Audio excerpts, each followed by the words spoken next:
कहानी शुरू होती है जब हमें पता चलता है कि मैनकाइंड की 7 मिलियन साल की हिस्ट्री खत्म होने वाली है, क्योंकि गॉड्स उनसे थक चुके हैं। और गॉड्स का रूलर जूद एक असेंबली में सबसे उनकी ओपिनियंस पूछता है। सब एग्री करते हैं कि ह्यूमैनिटी को वाइप आउट कर देना चाहिए, क्योंकि वो विक्ड और होपलेस क्रीचर्स हैं। इसलिए जूद मैनकाइंड की एक्सटिंक्शन डिक्लेयर करने की तैयारी करता है, लेकिन वेलकरी हेल्डा अचानक उसे इंटरप्ट करती है और सबको बताती है कि वो इसके अगेंस्ट है। गॉड्स खुश नहीं होते क्योंकि उसने उनकी असेंबली डिस्टर्ब की, और उससे कहते हैं कि उसे वहाँ होने का कोई हक नहीं है, क्योंकि वो सिर्फ एक हाफ ब्रीड गॉड है। वो मानती है कि ह्यूमंस फ्लोट क्रीचर्स हैं, लेकिन वो सबको रैग्नारोक के लॉ के बारे में याद दिलाती है, जो ह्यूमंस को गॉड के अगेंस्ट 13 राउंड्स तक फाइट करने का हक देता है, ताकि अगले 1000 साल के लिए मैनकाइंड का फेट डिसाइड हो सके। और अगर वो जीत जाते हैं तो एक्सटिंक्शन से बच जाएंगे। लेकिन हमें पता चलता है कि ये लॉ पहले कभी यूज नहीं हुआ, क्योंकि गॉड सोचते हैं कि ह्यूमंस का उन्हें डिफीट करना इम्पॉसिबल है। गॉड्स उस पर हंसते हैं और सोचते हैं कि ह्यूमंस से फाइट करना टाइम का वेस्ट होगा, क्योंकि उनका कोई चांस ही नहीं है। लेकिन वो गॉड से पूछती है कि क्या वो इस बात से डरे हुए हैं कि कहीं वो हार ना जाए। इसलिए ज़ूस डिसाइड करता है कि वो मैनकाइंड के अगेंस्ट फाइट करेंगे, और वो हेल्डा को ऑर्डर देता है कि वो ह्यूमैनिटी को रिप्रेजेंट करने वाले चैंपियंस चूज करे, क्योंकि वो क्लियरली उन्हें बचाना चाहती है। गॉड्स अरीना में गैदर होते हैं और अपोकलिप्स का वॉचमैन हाइमडल रैग्नारोक की शुरुआत अनाउंस करता है। वो थंडर के गॉड थॉर को फर्स्ट राउंड के लिए गॉड्स के रिप्रेजेंटेटिव के रूप में इंट्रोड्यूस करता है, और सब कॉन्फिडेंट होते हैं कि वो जीतेगा, क्योंकि वो स्ट्रॉन्गेस्ट नॉर्स गॉड है। वेलकरी वरी करती है कि वो उनके रिप्रेजेंटेटिव को डिस्ट्रॉय कर देगा, लेकिन हेल्डा कॉन्फिडेंट होती है क्योंकि उसने ह्यूमैनिटी का स्ट्रॉन्गेस्ट वॉरियर चूज किया है। हाइमडल मैनकाइंड के रिप्रेजेंटेटिव्स को इंट्रोड्यूस करता है और ह्यूमंस चीयर करते हैं जब थ्री किंगडम का माइटियस्ट हीरो लूबू अपीयर होता है। दोनों साइड्स बैटल के लिए प्रिपेयर होती हैं, और जैसे ही लूबू अपने घोड़े से नीचे उतरता है, उसका स्पीयर आसमान से अपीयर होता है। कॉल सोचती है कि क्या वो थॉर को डिफीट कर पाएगा, इसलिए हेल्डा उससे कहती है कि ह्यूमंस को अंडर एस्टिमेट मत करो, और नोट करती है कि गॉड्स उन्हें नीचे से देख रहे हैं, इसलिए वो गॉड्स के चेहरे का एक्सप्रेशन देखना चाहती है जब वो मैच हारेंगे। हाइमडल अपोकलिप्स का हॉर्न ब्लो करता है, जो मैच की शुरुआत का सिग्नल देता है, लेकिन सब वंडर करते हैं कि दोनों फाइटर्स ने अभी तक अपने वेपन्स क्यों नहीं उठाए। वो एक दूसरे की तरफ चलते हैं, और हमें पता चलता है कि दोनों ने अपने सब ओपोनेंट्स को एक ही ब्लो में डिफीट किया है, इसलिए दोनों अपनी एबिलिटीज पर कॉन्फिडेंट है। लूबू पहले स्ट्राइक करता है और थॉर उसे अपने हैमर से ब्लॉक करता है, लेकिन लूबू उसे पीछे धकेल देता है, और सब इम्प्रेस होते हैं कि वो गॉड की पावर को मैच कर सकता है। लेकिन ज़ूस जानता है कि थॉर ने अभी तक अपनी फुल पावर अनलीश नहीं की है, और वो अपनी लाइटनिंग से अपने हैमर को चार्ज करता है। वो स्ट्राइक के लिए पीछे झुकता है, और गॉड्स रियलाइज करते हैं कि वो अपने हैमर के साथ फाइट कर रहा है, क्योंकि वो लोगों की स्ट्रेंथ को रेस्पेक्ट करता है। एक फ्लैशबैक में हम देखते हैं कि एसगार्ड के एंजल्स कांप रहे होते हैं जब 66 Frost giant surprise attack launch करते हैं, और उनमें से एक वॉल तोड़ देता है, इसलिए गॉड्स पैनिक करने लगते हैं। नाइट्स जायंट को रोकने के लिए आते हैं, लेकिन वो उनके मैच नहीं होते, और हमें पता चलता है कि एसगार्ड प्रिपेयर नहीं था, क्योंकि जायंट्स ने पहले कभी ग्रुप में अटैक नहीं किया था। जायंट्स कासल वॉल तक पहुंच जाते हैं और गॉड सोचते हैं कि वो डूम्ड हैं, लेकिन थॉर अचानक कासल से बाहर आता है और अपने हैमर से सबको वाइप आउट कर देता है। लेकिन हमें पता चलता है कि उसे फाइट एंजॉय नहीं हुई, क्योंकि जायंट्स उसके मैच नहीं थे, और जो मूव उसने यूज किया वो गॉड्स के बीच पॉपुलर हो गया। हम प्रेजेंट में वापस आते हैं जब थॉर स्ट्राइक करने की तैयारी करता है, और गॉड्स कॉन्फिडेंट होते हैं कि फाइट खत्म होने वाली है, क्योंकि वो अपना स्पेशल मूव यूज करने वाला है। वो अपना हैमर लूबू पर घुमाता है और एक मैसिव लाइटनिंग ब्लास्ट क्रिएट होता है, जिससे गॉल को लगता है कि जब गॉड सीरियसली फाइट करते हैं तो उन्हें डिफीट करना इम्पॉसिबल है। लेकिन हेल्डा उसे कहती है कि देखते रहो, क्योंकि लूबू अचानक रिकवर करता है और थॉर की चेस्ट को कट कर देता है। गॉड्स इस बात पर यकीन नहीं कर पाते, क्योंकि उन्होंने कभी सोचा भी नहीं था कि कोई ह्यूमन थॉर को इंजर कर सकता है। लेकिन थ्री किंगडम्स के वॉरियर सरप्राइज नहीं होते, क्योंकि वो जानते हैं कि लूबू एक बीस्ट है। एक और फ्लैशबैक में हमें पता चलता है कि लूबू मंगोलिया में पैदा हुआ था, और उसने छोटी एज में ही एक वर्दी अपोनेंट की तलाश में ट्रेवल करना शुरू कर दिया था। वो पूरे यूरेशियन कॉन्टिनेंट में घूमता है और अपने रास्ते में आने वाले हर अपोनेंट को डिफीट करता है। वो एक वॉरलॉर्ड बन जाता है और एनिमी फोर्सेस पर सीधा चार्ज करता है, लेकिन उन्हें बुरी तरह हरा देता है, और अपनी ट्रेमेंडस स्ट्रेंथ की वजह से फॉलोअर्स गेन करता है। लेकिन 30 साल ट्रेवल करने के बाद उसे रियलाइज होता है कि उसे कोई भी अपने मैच का नहीं मिल रहा, और वो धीरे धीरे टूटने लगता है। इसलिए वो फाइटिंग से बोर हो जाता है और एनिमी फोर्सेस को खुद को कैप्चर और एग्जीक्यूट करने देता है, क्योंकि उसे लाइफ जीने लायक नहीं लगती। हम प्रेजेंट में वापस आते हैं जब लूबू थॉर के साथ क्लैश करता है, और वो खुश होता है क्योंकि उसे फाइनली एक वर्दी अपोनेंट मिल गया है। लेकिन ज़ूस सोचता है कि उसका वेपन अभी तक क्रम्बल कैसे नहीं हुआ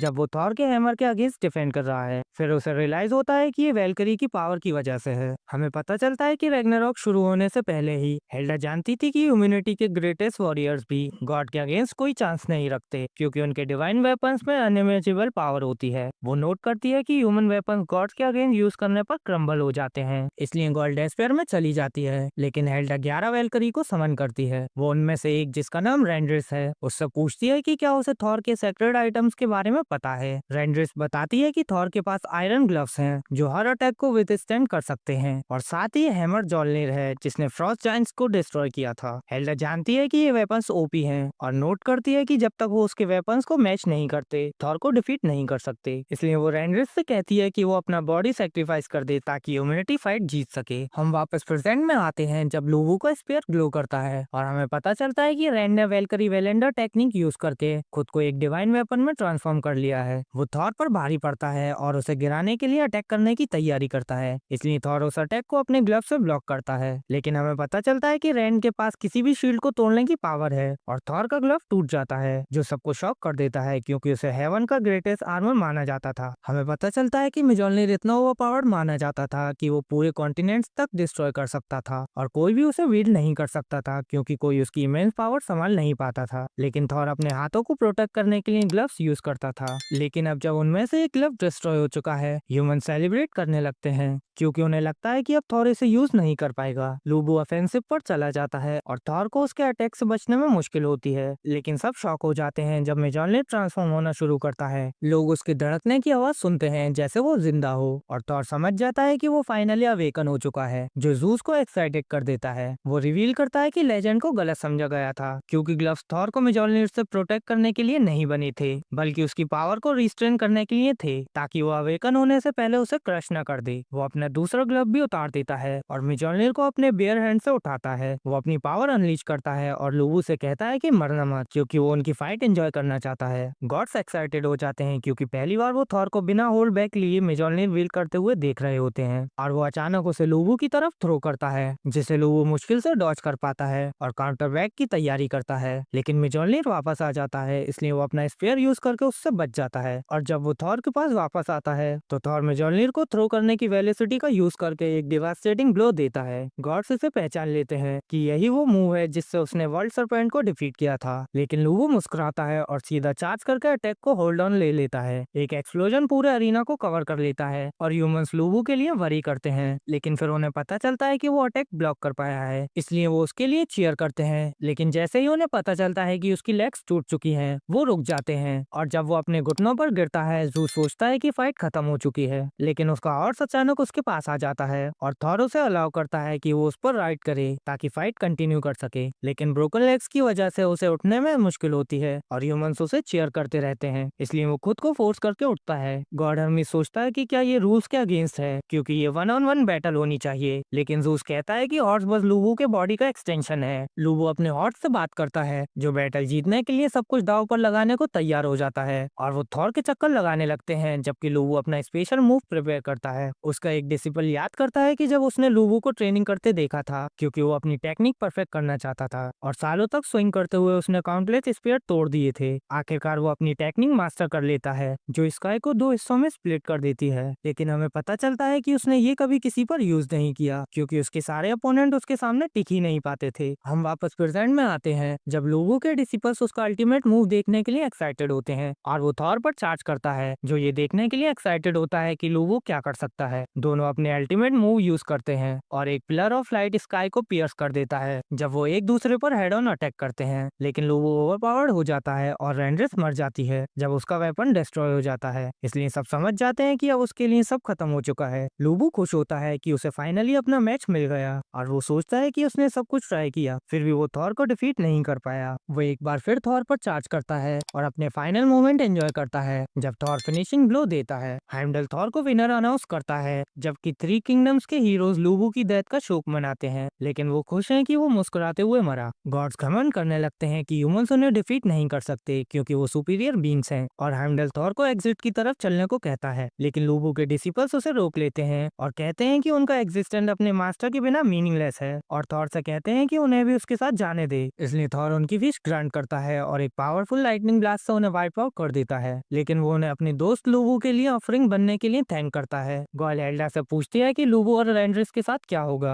तो वो एक्सप्लेन करती है कि रैग्नारॉक एक बैटल ऑफ सोल्स है और जिसका सोल डिस्ट्रॉय हो चुका हो उसे रीइंकार्नेट करना इम्पॉसिबल है, इसलिए वो कम्प्लीटली एग्जिस्टेंस से रिमूव हो जाएंगे। और गॉल उदास हो जाती है क्योंकि वो रेंड्रिस को कभी दोबारा नहीं देख पाएगी और हेल्डा से पूछती है कि क्या ये बैटल सच में वर्थ इट है, तो वो गॉल से कहती है कि अगर वो ऐसे ही शोक मनाते रहे तो गॉड्स को डिफीट नहीं कर पाएंगे और उसे याद दिलाती है कि मैनकाइंड का फेट इस बैटल के रिजल्ट पर डिपेंड करता है। जब हेल्डा ह्यूमैनिटी के नेक्स्ट चैंपियन को चूज करती है, गॉल होप लूज करने लगती है क्योंकि लूबू भी गॉड्स के लिए मैच नहीं था, लेकिन हेल्डा नेक्स्ट फाइट के लिए फाइल नंबर 1 प्रिपेयर करती है। सब लोग सेकंड राउंड के लिए गैदर होते हैं और हाइमडल ह्यूमैनिटी के नेक्स्ट रिप्रेजेंटेटिव को इंट्रोड्यूस करता है जो निकलता है एडम, पहला इंसान जो कभी एग्जिस्ट हुआ था। ह्यूमंस पूरी तरह अमेज्ड हो जाते हैं जब वो पूरी मैनकाइंड के फादर को देखते हैं, लेकिन गॉड्स को लगता है कि वो लूबू के कंपैरिजन में वीक लगता है, इसलिए उन्हें पूरा कॉन्फिडेंस होता है कि वो सेकंड राउंड जीत जाएंगे। हेमडल बताता है कि ग्रेटेस्ट इंडियन गॉड उनका नेक्स्ट रिप्रेजेंटेटिव होगा, लेकिन अरीना में कोई एंटर नहीं करता, इसलिए सब कंफ्यूज हो जाते हैं। हेमडल को पता चलता है कि लास्ट मिनट चेंज हुआ है और हरमीज वायलिन बजाते हुए अरीना में एंटर करता है और रिवील होता है कि सेकंड राउंड में ज़ूस फाइट करेगा। ह्यूमंस उसे पहचान नहीं पाते और सोचते हैं कि वो एडम से कैसे फाइट करेगा क्योंकि वो इतना बुढ़ा लगता है कि कुछ कर ही नहीं पाएगा, लेकिन वो हरमीज से कहता है कि हिट इट,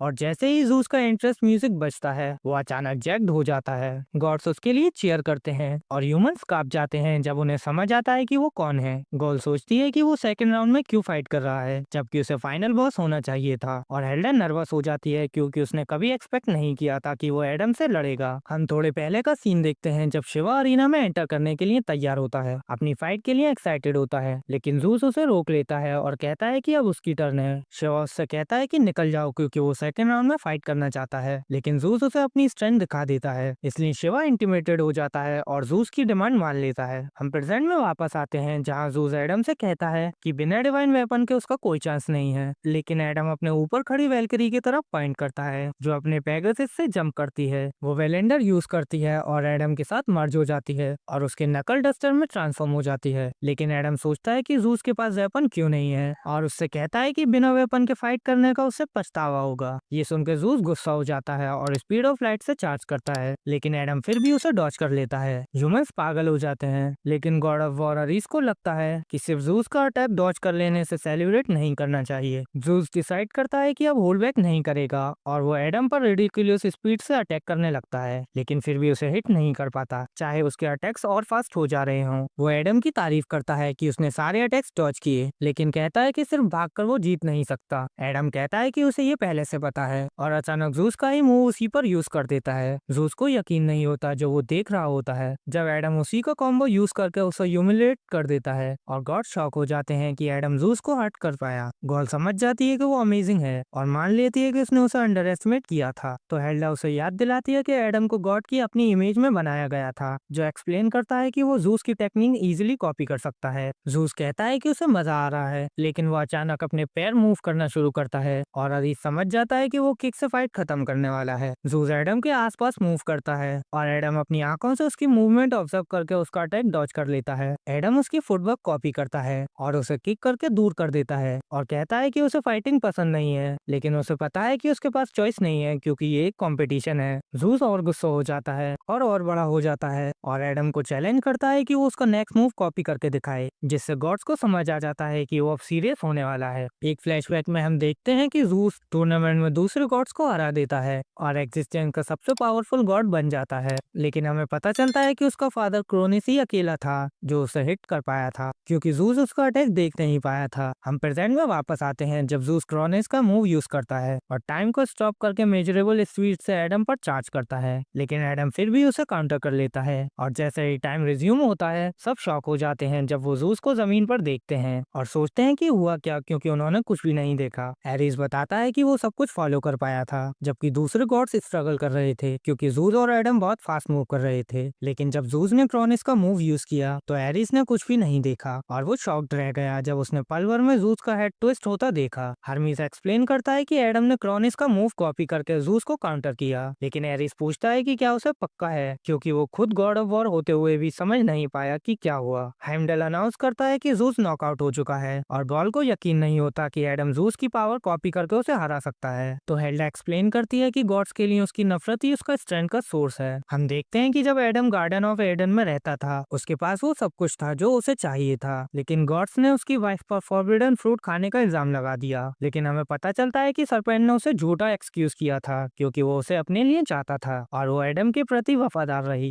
गॉड्स तुरंत उसकी बात मान लेते हैं, इसलिए वो उसे गार्डन से बैनिश कर देते हैं और वो रोती है क्योंकि वो एडम को दोबारा कभी नहीं देख पाएगी। लेकिन अचानक एक गार्ड कोर्ट में एंटर करता है और जैसे ही एडम एंट्री लेता है वो जमीन पर गिर जाता है। गॉड्स शॉक हो जाते हैं जब वो एडम को फॉरबिडन फ्रूट की बास्केट पकड़े हुए देखते हैं और सरपेंट उसे कहता है कि उसे वहां होने का कोई राइट नहीं है। लेकिन एडम एप्पल्स को काटना शुरू कर देता है, जो गॉड्स को और भी ज्यादा सरप्राइज कर देता है। लेकिन उसे पता चलता है कि उनका टेस्ट खट्टा है, इसलिए वो हर बाइट के बाद उन्हें थूक देता है और ईव से कहता है कि वो गार्डन छोड़कर उसके साथ जा रहा है। लेकिन सरपेंट एडम से फाइट करने के लिए ट्रांसफॉर्म हो जाता है, क्योंकि वो नहीं चाहता कि उनका हैप्पी एंडिंग हो। वो अपनी क्लॉज से एडम पर अटैक करने की कोशिश करता है, लेकिन एडम अपनी एबिलिटी से उस मूव को कॉपी करता है और सरपेंट को टुकड़ों में फाड़ देता है। वो ईव से कहता है कि अब अपना खुद का पैराडाइज बनाने का टाइम आ गया है, इसलिए वो कोर्ट रूम छोड़ देते हैं और अर्थ की तरफ डिसेंड करते हैं। हम प्रेजेंट में वापस आते हैं जहाँ ह्यूमन सेलिब्रेट कर रहे होते हैं, क्योंकि एडम जूस को हरा चुका होता है और हेमडल उसे विनर अनाउंस करने वाला होता है। लेकिन जूस अचानक वापस खड़ा हो जाता है। वो कहता है कि फाइट अभी खत्म नहीं हुई है और अपना सर वापस सही जगह पर घुमा लेता है, इसलिए गॉड्स उसके लिए चीयर करते हैं। लेकिन हर्मिस नोटिस करता है कि वो काफी एग्जॉस्टेड लग रहा है। वो एडम से पूछता है कि वो किस लिए फाइट कर रहा है, क्योंकि उसे गॉड्स के लिए उसकी कोई नफरत महसूस नहीं होती। तो एडम एक्सप्लेन करता है कि वो अपने बच्चों को प्रोटेक्ट करने के लिए फाइट कर रहा है, जिससे ह्यूमंस को समझ आ जाता है कि वो उनसे प्यार करता है। वो सब साथ आकर उसकी विक्ट्री के लिए प्रे करते हैं और एडम नोटिस करता है कि जूस पसीना बहा रहा है, इसलिए वो जूस से सरेंडर करने को कहता है। लेकिन जूस समझ जाता है कि एडम को हराने के लिए उसे पूरी ताकत लगानी पड़ेगी, इसलिए वो अपनी बॉडी को क्रश करता है और जैसे ही वो अपनी अल्टीमेट फॉर्म में ट्रांसफॉर्म होता है, सब फ्रीक आउट हो जाते हैं। एडम उसकी बेहद ज्यादा पावर को सेंस करता है, इसलिए एडम पहली बार अपना गार्ड रेस करता है और जूस अपनी सारी स्टोर्ड एनर्जी अपनी फिस्ट में रिलीज करके चार्ज करता है। एडम उसकी टेक्निक कॉपी करके काउंटर करता है, लेकिन जूस गिव अप करने से मना कर देता है और एडम पर लगातार अटैक करता रहता है, जिससे एडम का हेड पंचिंग बैग बन जाता है। गॉल को लगता है कि वो फाइट जीत रहे हैं, लेकिन हेल्डा पैनिक कर जाती है क्योंकि एडम का बॉडी ओवरहीट हो रहा होता है और उसका नर्वस सिस्टम जूस की मूवमेंट के साथ कीप अप करने में स्ट्रगल कर रहा होता है। लेकिन गॉड लोकी जानता है कि जूस भी अपनी लिमिट तक पहुंच चुका है, इसलिए बस टाइम की बात है जब इनमें से कोई एक गिर जाएगा। दोनों फाइटर अपनी लिमिट से भी ज्यादा आगे पुश करते रहते हैं और सब लोग खड़े हो जाते हैं जब वो हिस्ट्री की सबसे ब्यूटीफुल फाइट देख रहे होते हैं। लेकिन उन्हें पता होता है कि ये अब एंड्योरेंस की बैटल बन चुकी है, इसलिए वो अपने रिप्रेजेंटेटिव के लिए चीयर करते हैं और उनसे रिक्वेस्ट करते हैं कि गिव अप ना करें, क्योंकि फाइट एंड होने वाली होती है। लेकिन जूस के ब्लड की एक बूंद एडम की आंख में चली जाती है और जूस फाइनली उसे हिट कर पाता है। वो एडम को पीटना शुरू कर देता है और एडम उसके अटैक्स ब्लॉक करने में स्ट्रगल करता है, इसलिए सबको लगता है कि अब एडम के लिए सब खत्म हो चुका है। ह्यूमंस ऑफिशियली फाइट रोकने की भीख मांगते हैं, क्योंकि उन्हें पहले ही पता होता है कि विनर कौन है, और वो रोते हैं जब वो अपने फादर को डिस्ट्रॉय होते देखते हैं। लेकिन एडम अचानक एक बच्चे के रोने की आवाज सुनता है और वो अपने बच्चों को प्रोटेक्ट करने के लिए और भी ज्यादा डिटरमाइंड हो जाता है, इसलिए वो जूस के हेड को पकड़ लेता है और डिसाइड करता है कि एंड तक फाइट करेगा। वो जूस के ब्लोज को हेड ऑन लेते हुए वापस पंचेस मारना शुरू करता है और दोनों इवनली मैच लगते हैं, इसलिए सब सोचते हैं कि पहले कौन गिरेगा। लेकिन जूस अचानक घुटनों पर गिर जाता है और अपनी ओरिजिनल फॉर्म में वापस आ जाता है, इसलिए सबको लगता है कि वो हार गया। ह्यूमंस एडम के लिए चीयर करते हैं, लेकिन उन्हें रियलाइज होता है कि वो ऑलरेडी मर चुका है और जूस रिवील करता है कि एडम ब्लोज एक्सचेंज करते वक्त ही मर चुका था, लेकिन उसका बॉडी फिर भी पंचेस मारता रहा। वो एडम की तारीफ करता है कि उसने उसे उसकी लिमिट से आगे पुश कर दिया और वो मानता है कि अगर ये एंड्योरेंस का कॉन्टेस्ट होता तो वो हार जाता।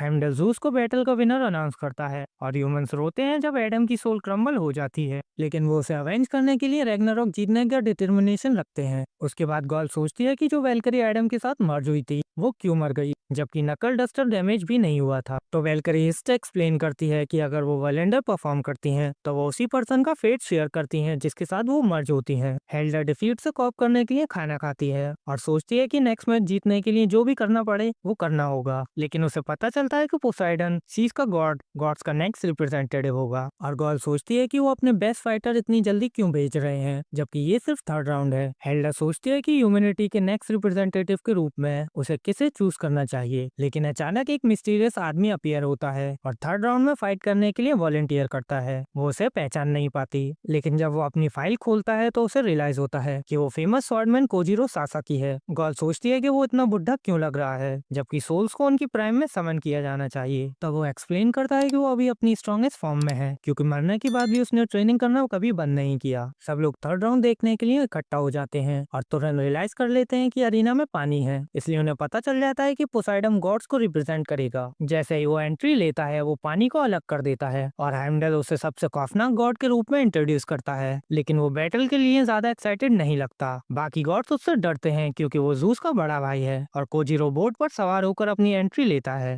हेमडल बताता है कि वो सब टाइम का ग्रेटेस्ट स्वॉर्डमैन है, भले ही वो एक लूजर है क्योंकि हर बार हारने के बाद और स्ट्रांग हो जाता है, लेकिन ह्यूमंस को लगता है कि उसके जीतने का कोई चांस नहीं है और वो सोचते हैं कि हेल्डा ने मुसाशी मियामोटो को क्यों नहीं चुना, जबकि वही था जिसने कोजिरो को मारा था। गर्ल रियलाइज करती है कि ह्यूमंस रेस्टलेस हो रहे हैं, लेकिन हेल्डा कहती है कि उसे कोजिरो पर भरोसा है क्योंकि उसने कभी ट्रेनिंग छोड़ी नहीं। वो बैटल के लिए तैयार होते हुए अपनी स्वॉर्ड निकालता है और एक तेज आवाज पैदा होती है जो अरीना के स्वॉर्डमैन को स्टन कर देती है। मुसाशी का बेटा सोचता है कि कोजिरो कुछ खास नहीं है, लेकिन मुसाशी अपनी लिखी हुई बुक तोड़ देता है और कहता है कि कोजिरो स्वॉर्डमैनशिप के हाईएस्ट लेवल तक पहुंच चुका है। हेमडल बैटल स्टार्ट होने का अनाउंसमेंट करता है, लेकिन पोसाइडन और कोजिरो बस एक दूसरे को घूरते रहते हैं और सब सोचते हैं कि ये मूव क्यों नहीं कर रहे। हरमीस जानता है कि पोसाइडन बस कोजिरो को अपनी रेंज में आने का वेट कर रहा है और कोजिरो अपने दिमाग में अलग अलग सीनरीज इमेजिन करता है, लेकिन हर बार अटैक करने पर वो मर जाता है। कॉल समझ जाती है कि कोजिरो पोसाइडन की रेंज में जाने से डरता है और हेल्डा रिवील करती है कि गॉड्स उससे इसलिए डरते हैं क्योंकि उसने ओलंपिस में अपने बड़े भाई को मार दिया था। फ्लैशबैक में हम ओलंपियन गॉड्स एडमिस को देखते हैं जो ये मानने से इनकार करता है कि उसका सबसे छोटा भाई जूस सबसे महान गॉड है, इसलिए वो उसे गिराने के लिए एक ताकतवर आर्मी इकट्ठी करता है। वो पोसाइडन के महल जाता है और उससे रिवेलियन ज्वाइन करने को कहता है, लेकिन पोसाइडन एडमिस को पैथेटिक बोलता है। इस पर एडमिस गुस्सा हो जाता है और रिस्पेक्ट मांगता है, लेकिन पोसाइडन कहता है कि उसके एक्शंस की वजह से वो गॉड कहलाने के लायक नहीं है। इससे एडमिस और ज्यादा गुस्सा हो जाता है और आगे बढ़ता है, लेकिन पोसाइडन उसे कुछ करने से पहले ही स्टेप कर देता है। पोसाइडन जानता है कि आर्मीस उसे देख रहा है और वो उससे हिस्ट्री रीराइट करने को कहता है ताकि एडमिस के बारे में किसी को पता ना चले। प्रेजेंट में एरिस इस कहानी के बारे में जानता है और उसे यकीन नहीं होता कि एडमिस एक ही ब्लो में हार गया, लेकिन आर्मीस समझता है कि ये असली वजह नहीं है जिसके कारण सब पोसाइडन से डरते हैं। वो बताता है कि जब पोसाइडन ने हिस्ट्री रीराइट करने का फैसला लिया तब किसी गॉड ने विरोध नहीं किया और हमें पता चलता है कि सब उसका विरोध करने से डरते थे क्योंकि वो ऐसे बिहेव करता था जैसे वो सबसे ऊपर हो। कोजिरो रियलाइज करता है कि पोसाइडन उसकी तरफ देख भी नहीं रहा और उसे समझ नहीं आ रहा कि वो अटैक कैसे करे, इसलिए वो बस बैठ जाने और पोसाइडन के मूव का वेट करने का फैसला करता है। एक और फ्लैशबैक में हमें पता चलता है कि कोजिरो ने अपनी जिंदगी में कभी कोई फाइट नहीं जीती क्योंकि वो हमेशा अपने से ज्यादा स्ट्रॉन्ग लोगों को चैलेंज करता था। वो एक डोजो में लेट पहुंचता है, इसलिए इंस्ट्रक्टर गुस्सा हो जाता है और उसे एक शॉट देता है, कहता है कि इससे अपना डिफेंस करो। कोजिरो पहला अटैक ब्लॉक कर लेता है, लेकिन इंस्ट्रक्टर उसे डिसआर्म कर देता है, इसलिए वो सरेंडर करने का फैसला करता है। इंस्ट्रक्टर कहता है कि वो पैथेटिक है क्योंकि एक ट्रू और कभी भी गिव अप नहीं करता। इंस्ट्रक्टर के पिता कहते हैं कि कोजिरो पर टाइम वेस्ट करना बंद करो क्योंकि उसमें स्वॉर्ड का कोई टैलेंट नहीं है और डोजो को ओनर सीम उससे पूछता है कि उसने इतनी जल्दी गिव अप क्यों कर दिया, तो कोजिरो बताता है कि क्योंकि उसके जीतने का कोई चांस नहीं था और सब लोग उसकी हिम्मत न होने के लिए उसका मजाक उड़ाते हैं। इसके बाद कोजिरो डोजो जाना बंद कर देता है और जंगल के जानवरों को ऑब्जर्व करता है, सोचता है कि उनसे बैटल के राज सीख सकता है। वो 6 महीने अकेला ट्रेनिंग करता है और फिर डोजो वापस आता है। इंस्ट्रक्टर पूछता है कि वो कहाँ था, लेकिन ये देखकर हैरान हो जाता है कि कोजिरो स्ट्रांग हो गया है। वो कोजिरो को फाइट के लिए चैलेंज करता है, लेकिन कोजिरो कहता है कि उसे इंटरेस्ट नहीं है क्योंकि वो उसे अपने दिमाग में 100 बार फाइट कर चुका है। इंस्ट्रक्टर गुस्सा हो जाता है और अटैक करता है, लेकिन अचानक वो खुद को 2 टुकड़ों में कटे हुए इमेजिन करता है। वो रियलाइज करता है कि कोजिरो के बराबर नहीं है, इसलिए वो तुरंत सरेंडर कर देता है और कोजिरो सीन को फाइट के लिए चैलेंज करता है।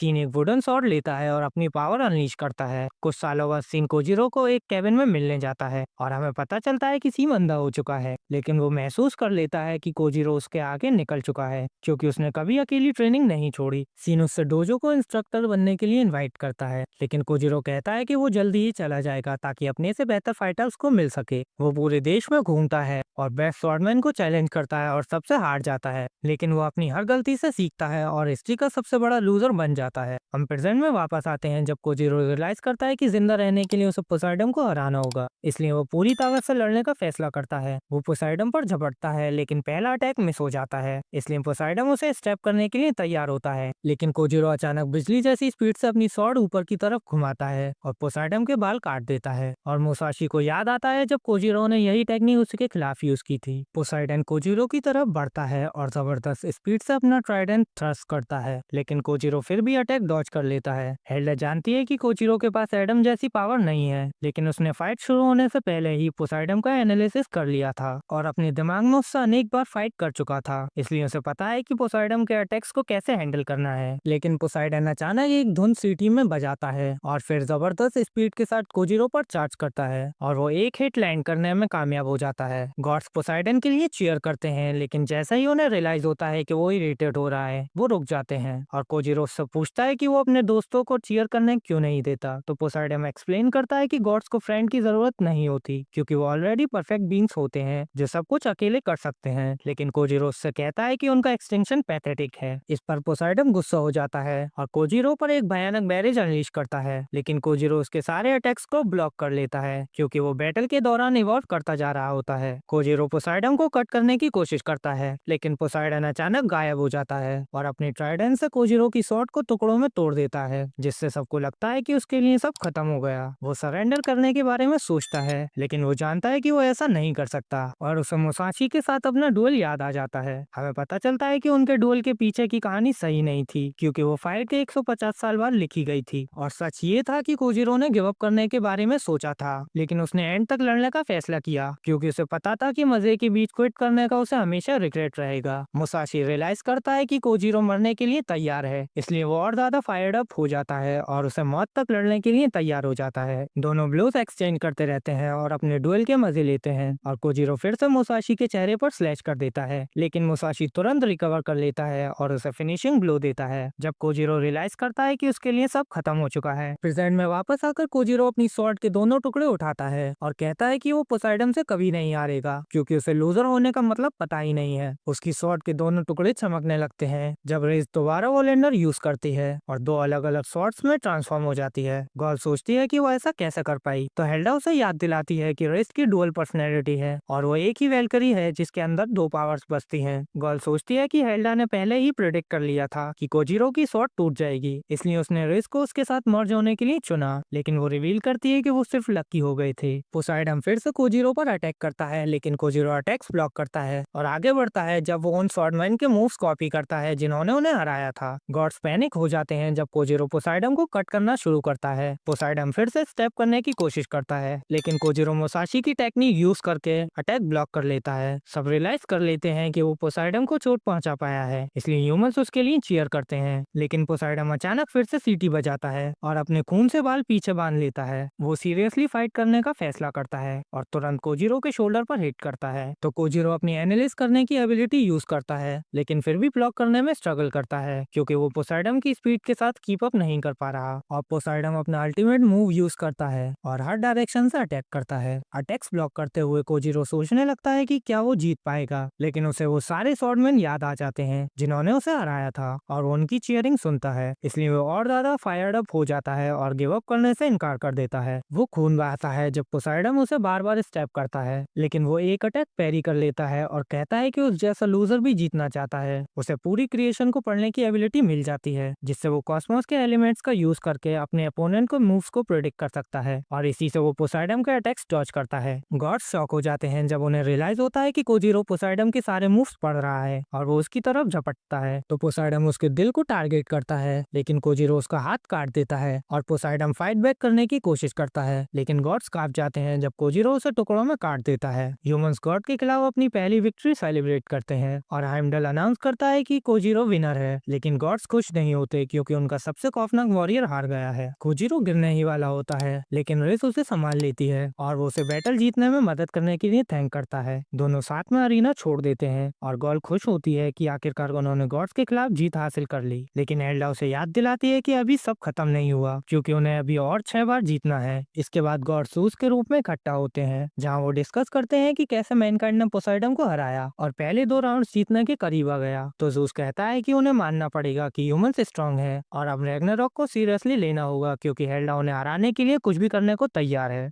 जब हिल्डा और गॉल नेक्स्ट मैच के बारे में सोच रहे होते हैं, तब उन्हें पता चलता है कि गॉड हरक्यूलिस को भेजने वाले हैं। चाहे वो अलग अलग साइड पर क्यों ना हो, वो उसे एक भाई की तरह देखते हैं और हिल्डा उसे गुड लक विश करती है। लोकी हरक्यूलिस के पास आता है और सोचता है कि क्या वो सच में ह्यूमैनिटी को डिस्ट्रॉय कर पाएगा, जबकि वो खुद आधा इंसान है। लेकिन हरक्यूलिस उसे कहता है कि वो गॉड्स के लिए अपनी पूरी ताकत से लड़ेगा, लेकिन वो जीतने के बाद ह्यूमैनिटी के डिस्ट्रक्शन के खिलाफ पेटिशन करने का प्लान बनाता है। नेक्स्ट राउंड शुरू होता है और हिल्डा ने ह्यूमैनिटी के लिए जैक द रिपर को चूज किया है। हरक्यूलिस गुस्सा हो जाता है कि उसे एक मास मर्डर के खिलाफ लड़ना पड़ रहा है और क्राउड भी एक सीरियल किलर के लिए चीयर करने को लेकर कंफ्यूज है। अरीना को लंदन के एक हिस्से में ट्रांसफॉर्म कर दिया जाता है और जैक अपना डिवाइन वेपन दिखाता है, एक जिजेंटिक सीजर का पेयर जो कुछ भी काट सकता है। जब हरक्यूलिस फाइट के लिए रेडी होता है, जैक उससे भाग जाता है। वो उसका पीछा करता है और जैक को चाय पीते हुए पाता है। वो जैक से कहता है कि अपना वेपन उठाओ और फाइट करो, लेकिन जब जैक उसे इग्नोर करता है, हरक्यूलिस आगे बढ़ता है और ट्रिप वायर्स में फंस जाता है और ऊपर से ब्लेड्स गिरते हैं, लेकिन वो इसे इग्नोर कर देता है और कहता है कि ह्यूमन वेपन से गॉड को स्क्रैच भी नहीं कर सकते।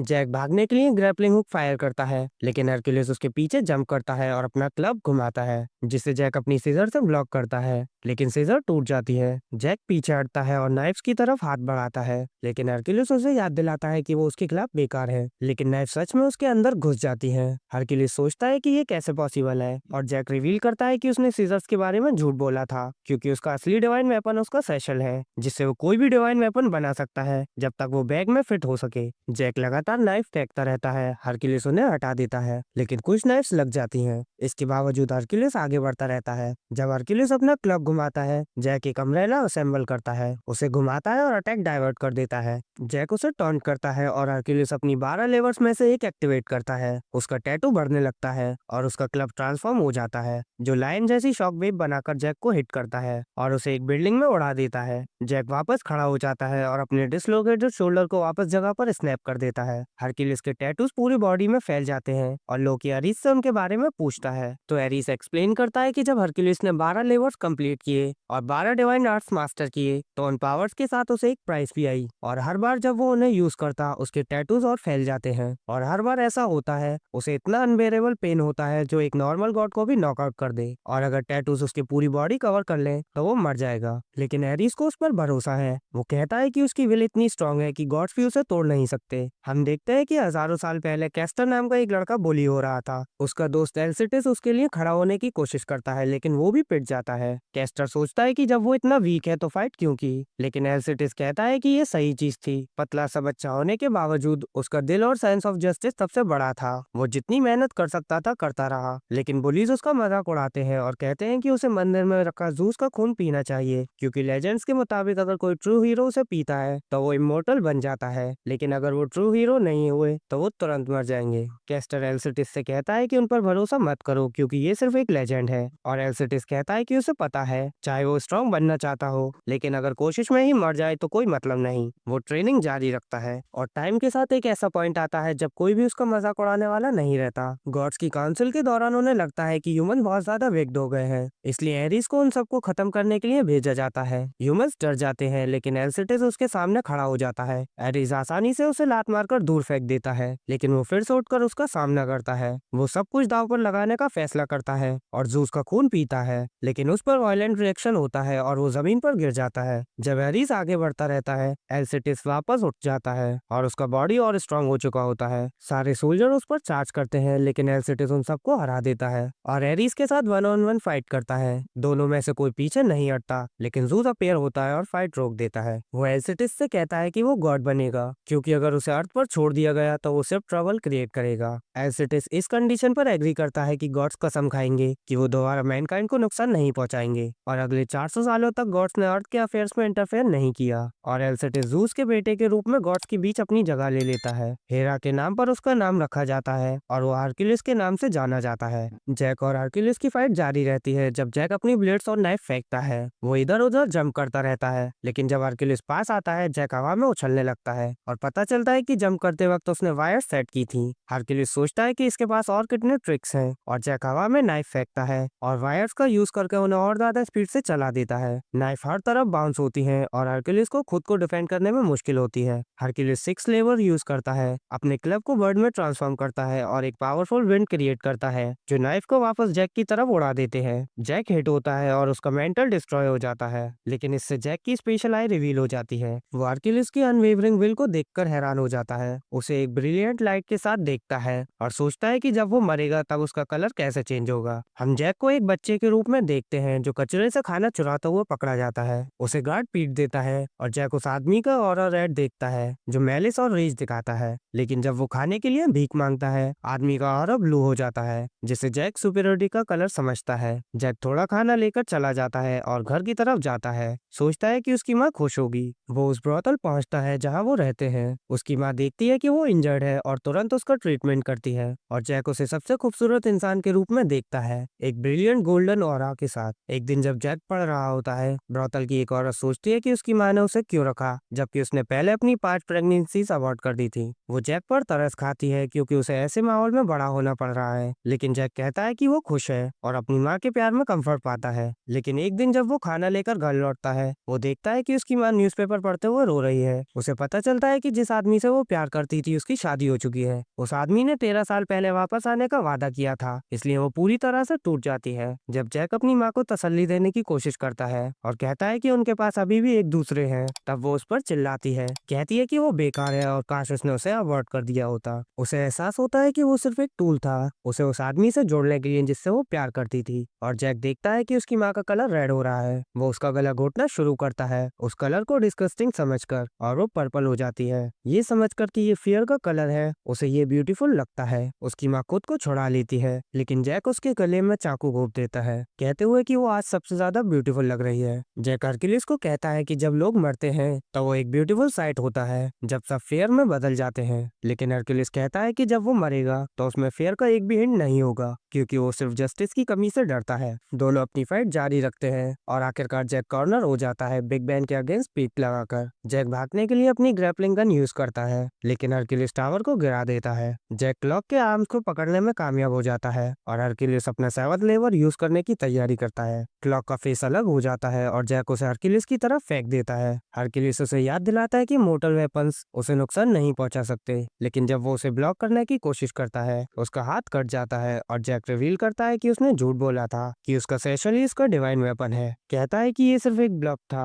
ताकि हरक्यूलिस अपनी गार्ड नीचे करे, और रिवील करता है कि उसका असली डिवाइन वेपन उसके ग्लव्स हैं। एक छोटी सी पत्थरी का यूज करके वो दिखाता है कि जो भी चीज वो छूता है वो डिवाइन वेपन बन जाती है, और अरीश शॉक हो जाता है ये रियलाइज करके कि वो सब कुछ छूता रहा है, इसलिए पूरा शहर एक वेपन बन चुका है। एरिस पैनिक करने लगता है, लेकिन जूज उसे पंच मारता है और उसे याद दिलाता है कि हरक्यूलिस किस तरह का आदमी है। एरिस खुद को संभालता है और मान लेता है कि उसका बेस्ट फ्रेंड हरक्यूलिस कभी नहीं हारेगा। कॉर्नर होने के बावजूद हरक्यूलिस में फेयर का कोई साइन नहीं होता। वो कहता है कि एक ह्यूमन और एक गॉड दोनों होने के नाते वो ह्यूमैनिटी के फ्लूस देख सकता है, फिर भी वो उनसे प्यार करता है। जैक उसमें लव का कलर देखता है, एक ऐसा कलर जो उसने कभी सोचा भी नहीं था कि वो दोबारा देखेगा, और हरक्यूलिस डिक्लेयर करता है कि वो उसे भी बचाएगा। हरक्यूलिस अपना क्लब आसमान में फेंकता है और अपना 12th लेवर सेरेबरस एक्टिवेट करता है। हाउंड उस पर उतरते हैं और वो एक डिमोनिक मैसेज के साथ ट्रांसफॉर्म हो जाता है। जूस कहता है कि अब ये टाइम के खिलाफ रेस है। ये लेवर बहुत ही डेवास्टेटिंगली पावरफुल है, लेकिन इसकी एक कीमत है। ये लेवर तभी खत्म होगा जब या तो वो अपने अपोनेंट को डिवोर करे या फिर उसे पूरी तरह से कंज्यूम कर ले।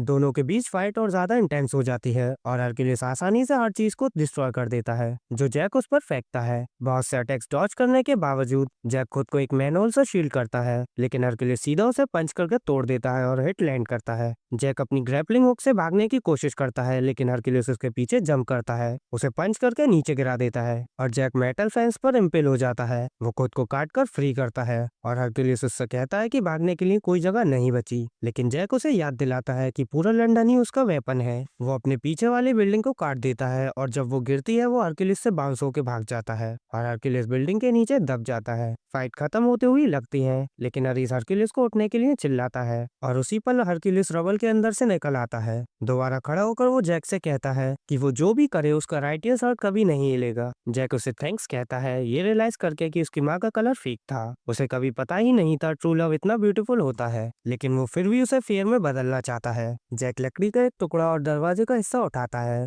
उन्हें डिवाइन वेपन में बदल देता है और पहली बार हरक्यूलिस के साथ क्लोज कॉम्बैट में एंगेज होता है। हरक्यूलिस उसकी शील्ड को तोड़ देता है और जैक दूर जाकर गिर जाता है, इसलिए वो फिर से अटैक अवॉइड करने लगता है और आयरिस चिंता करता है कि वो सिर्फ टाइम बाय कर रहा है जब तक हरक्यूलिस के टैटू उसे पूरी तरह कवर कर ले। लेकिन लोकी एग्री नहीं करता, जैक के खून के नुकसान की तरफ इशारा करता है, कहता है कि उसके पास भी ज्यादा टाइम नहीं है। जैक हरक्यूलिस को अटैक्स डॉज करता रहता है, परफेक्ट टाइमिंग का वेट करता हुआ। वो फैन से आयरन रॉड निकालता है लेकिन सिर्फ उसे स्क्रैच ही कर पाता है और हरक्यूलिस उसे गिरा देता है। गॉड सेलिब्रेट करने लगते हैं लेकिन Jack London bridge is falling down गाता है और धीरे धीरे खुद को उठा लेता है। वो लड़खड़ाते हुए हरक्यूलिस तक पहुंचता है, उसे दोबारा स्टेप करने की कोशिश करता है लेकिन हरक्यूलिस उसे पंच मारता है और जब वो फिनिशिंग ब्लो के लिए तैयार होता है, जैक अचानक अपने हाथों से उसे स्टेप कर देता है। हरक्यूलिस को रियलाइज होता है कि जैक ने अपने ग्लव्स को अपने खून से भिगो दिया था और अपने ब्लड को ही डिवाइन वेपन बना दिया। ये समझकर कि वो हार गया है, वो जैक से उसके कलर के बारे में पूछता है तो जैक उसे बताता है कि उसका कलर बदला ही नहीं।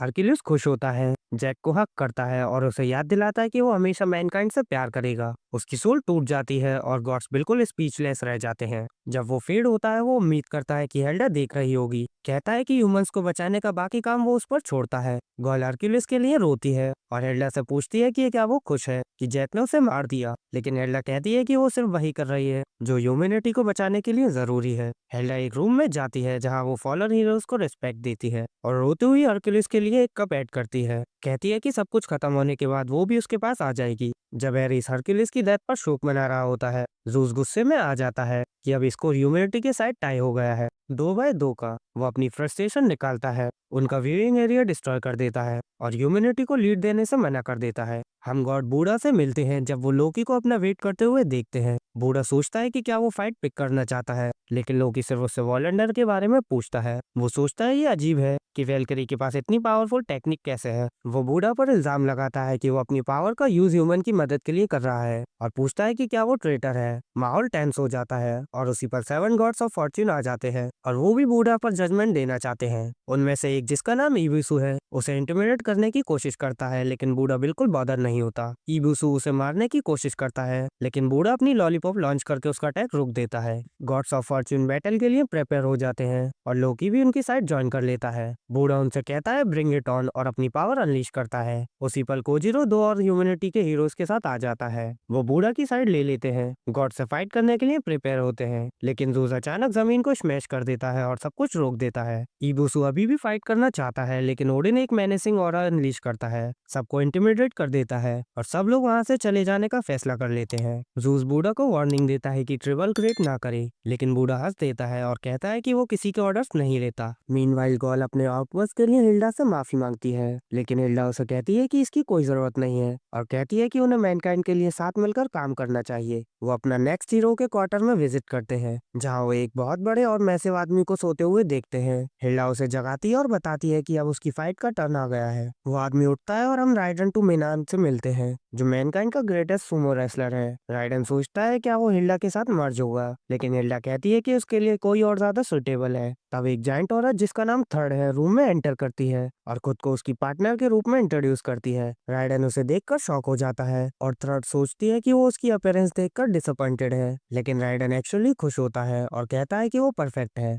जिससे थर्ड का दिल पिघल जाता है और वो उसका डिवाइन वेपन बन जाती है। हम देखते हैं कि नेक्स्ट फाइट एक सुमो थीम्ड अरीना में सेट होती है और राइडन को एक अनडिफीटेड सुमो चैंपियन के रूप में इंट्रोड्यूस किया जाता है। उसका अपोनेंट एक हाथी पर सवार होकर आता है और हम शिवा से मिलते हैं जो गॉड ऑफ डिस्ट्रक्शन है। फाइट शुरू होते ही राइडन तुरंत शिवा पर चार्ज करता है और उसके फेस पर एक ड्रॉप किक मार देता है। शिवा पीछे धकेल दिया जाता है लेकिन वो जल्दी ही रिकवर कर लेता है। राइडन अटैक जारी रखता है और एक पंच लैंड करता है और शिवा को घुटनों पर ला देता है। वो फाइट को जल्दी खत्म करना चाहता है और एक नी स्ट्राइक से अटैक करता है लेकिन शिवा उसे ब्लॉक कर लेता है। खुश होता है कि फाइनली एक रियल फाइट हो रही है। राइडन पीछे धकेल दिया जाता है और शिवा उसे पकड़कर उसके चेस्ट पर जोर से वार करता है और उसे हवा में उछाल देता है। राइडन अपने पैरों पर लैंड करता है और शिवा खुश होता है ये देखकर कि वो एक वर्दी अपोनेंट है। फ्लैशबैक में हम 3 साल के राइडन को देखते हैं जब उसके पेरेंट्स सोचते हैं कि उसके साथ क्या गलत है क्योंकि वो खड़ा तक नहीं हो पा रहा। एक दिन जब उसके पेरेंट्स सफर प्रिपेयर कर रहे होते हैं वो उसे खड़ा देखकर सरप्राइज हो जाते हैं लेकिन उसके पैर कांप रहे होते हैं। उसके पेरेंट्स ये देखकर बहुत खुश हो जाते हैं लेकिन जैसे ही वो एक कदम बढ़ाता है राइडन को अचानक दर्द होता है और उसके पेरेंट्स ख्वाब के साथ देखते हैं जब उसका बॉडी टूटने लगता है। उसकी बॉडी की सारी हड्डियां टूट जाती हैं, लेकिन हमें पता चलता है कि इसका रीजन ये था कि उसकी मसल्स उसकी हड्डियों के लिए बहुत ज्यादा पावरफुल थे। इसके बावजूद राइडन ने चलने की पूरी कोशिश की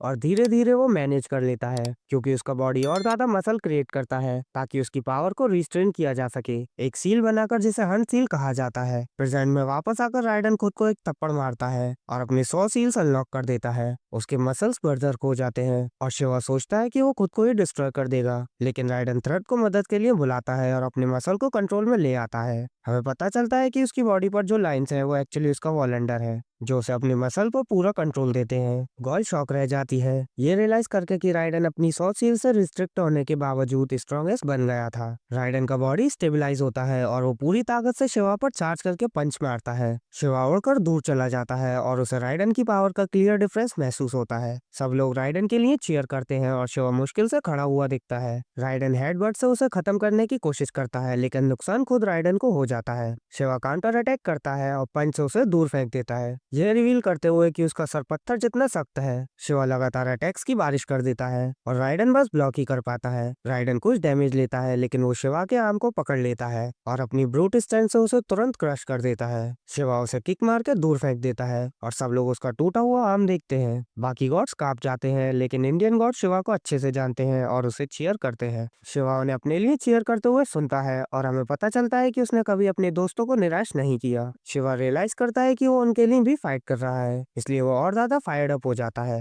राइडन पर चार्ज करता है और उसका पंच पहले से ज्यादा स्ट्रॉन्ग लगता है। हमें पता चलता है कि उसके फिस्ट के पीछे 1000 से ज्यादा इंडियन गॉड्स की पावर है। राइडन फाइट बैक करने की कोशिश करता है, लेकिन शिवा एक डिवास्टेटिंग ब्लो मारता है और हेड से अटैक करते हुए उसे खून उगलने पर मजबूर कर देता है। राइडन पीछे नहीं हटता, अपना हेडबट मार के काउंटर करता है और दोनों एक दूसरे से सर टकराते रहते हैं। फ्लैशबैक में हमें पता चलता है कि इंडियन गॉड्स आपस में फाइट कर रहे थे ताकि ये डिसाइड हो सके कि उन पर राज कौन करेगा। उस वक्त शिवा और उसका दोस्त रुद्रा सिर्फ अननोन गॉड्स थे जो केयर फ्री लाइफ जी रहे थे, लेकिन उनकी टेरिटरी पर दूसरे गॉड्स का एक ग्रुप अटैक कर देता है। वो उनका सामना करने जाते हैं, लेकिन बाकी गॉड्स उन पर हंस देते हैं, ये सोचकर कि वो कुछ भी नहीं है, लेकिन एंड में वो उन गॉड्स को हरा देते हैं। फाइट के बाद रुद्रा शिवा को अपने ड्रीम के बारे में बताता है कि वो इंडिया के पिनेकल पर खड़ा होना चाहता है और वो सब देखना चाहता है जो किसी और ने कभी नहीं देखा। वो शिवा से कहता है कि उसके साथ चले, बोलता है कि अगर दोनों साथ काम करें तो कहीं भी पहुंच सकते हैं, और शिवा ये सोचकर हाँ बोल देता है कि ये फन होगा। साथ मिलकर वो बाकी गॉड्स को हरा देते हैं और हर गॉड को हराने के साथ उनकी स्ट्रेंथ बढ़ती जाती है, लेकिन साथ ही रेस्पॉन्सिबिलिटी भी बढ़ जाती है। आखिरकार वो इंद्रा नाम के गॉड्स के अगेंस्ट जाते हैं, जो बाकी गॉड से 10 गुना ज्यादा स्ट्रॉन्ग माना जाता है। रुद्रा अकेले ही उससे फाइट करता है और आखिर में जीत जाता है। वो दोनों जीत सेलिब्रेट करने के लिए साथ में डांस करते हैं और बाद में सभी गॉड्स को हराकर टॉप पर पहुंच जाते हैं, लेकिन पिनेकल पर पहुंचकर रुद्रा कहता है कि उन्हें फाइट करनी पड़ेगी क्योंकि टॉप पर सिर्फ एक ही गॉड खड़ा हो सकता है। शिवा ये नहीं चाहता, लेकिन रुद्रा जिद करता है, इसलिए दोनों फाइट करने लगते हैं। वो ब्लोज एक्सचेंज करते हैं, जो इंडिया की हिस्ट्री की सबसे फेरिशियस फाइट के नाम से जानी जाती है, और आखिरकार शिवा एडवांटेज ले लेता है। रुद्रा गिव अप करने से इनकार करता है और शिवा को अपना ड्रीम याद दिलाता है, इसलिए शिवा फाइट थ्रो करने का डिसीजन लेता है, लेकिन जैसे ही वो हार मानने वाला होता है, रुद्रा पहले ही मान लेता है, जानते हुए कि वो हार चुका है। लेकिन वो शिवा से कहता है कि किसी ऐसे अपोनेंट पर इजी मत लेना जो पूरी ताकत से फाइट कर रहा हो, और शिवा को रुद्रा का नाम मिलता है, जिससे वो सारे इंडियन गॉड्स का चीफ बन जाता है। वापस प्रेजेंट में शिवा ब्रह्मांड के रिदम पर नाचना शुरू करता है और बाकी देवता इसे वॉर डांस के रूप में पहचान लेते हैं, जिससे उसने इंडियन गॉड्स को एकजुट किया था। शिवा अजीब तरीके से मूव करता है, राइडन के पंच को डॉज करते हुए।